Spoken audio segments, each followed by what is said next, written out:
There are many ways to vary from ideal arm carriage.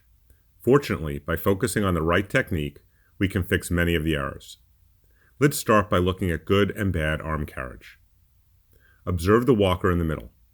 Their arm swing maintains a constant angle between the upper arm and the lower arm as the hand traces from the middle of your chest to just behind the hip. In contrast, the walker on the left is swinging their arms too far in front and behind. We know it's too far because their wrist is in front of their ankle. Likewise, the walker on the right isn't swinging their arms through a far enough range of motion, and thus limits their hip rotation and stride length. Walkers also have issues maintaining a constant angle between their upper and lower arm. Observe how the walker on the right's arm angle increases as they swing backward and decreases as they swing forward. This is a waste of energy. Observing walkers from the side gives a very two-dimensional representation. It's important to make sure the arms are not robotic, as demonstrated by the walker on the left, or crossing over too much, as with the walker on the right.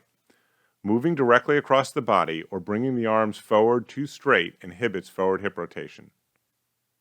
We can also fine-tune the arm carriage in other ways.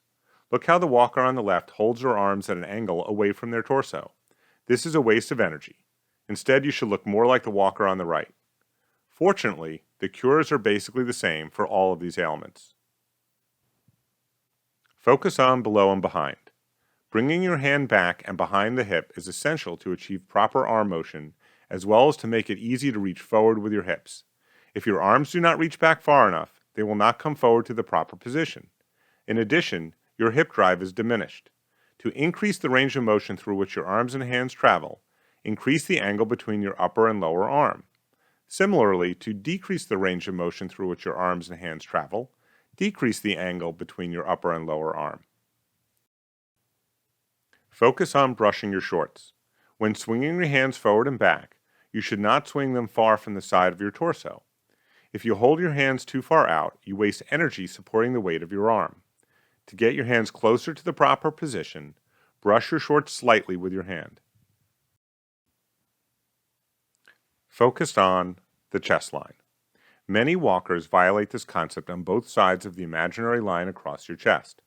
While there is some variation in the ending height of the forward arm swing, a good goal for the point of the arc is your chest line.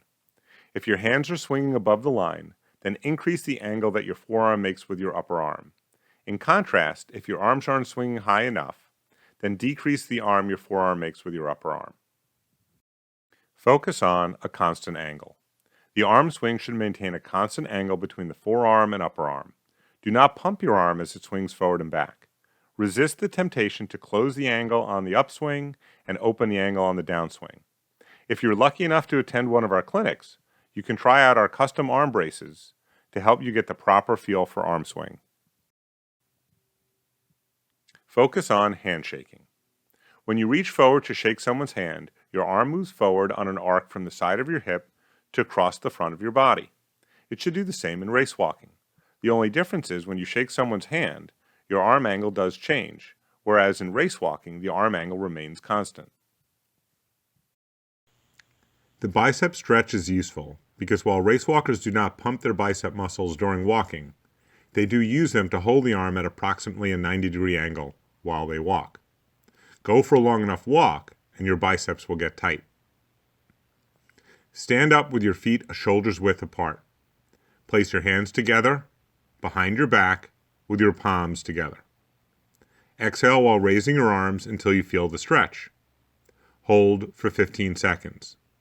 Lower your hands, and then repeat 3 times.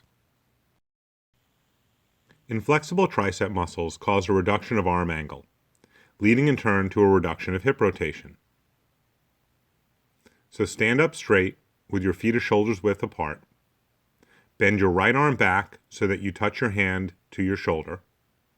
Grab your right elbow with your left hand and gently pull the right arm backwards. Hold for 15 seconds and repeat with your other arm.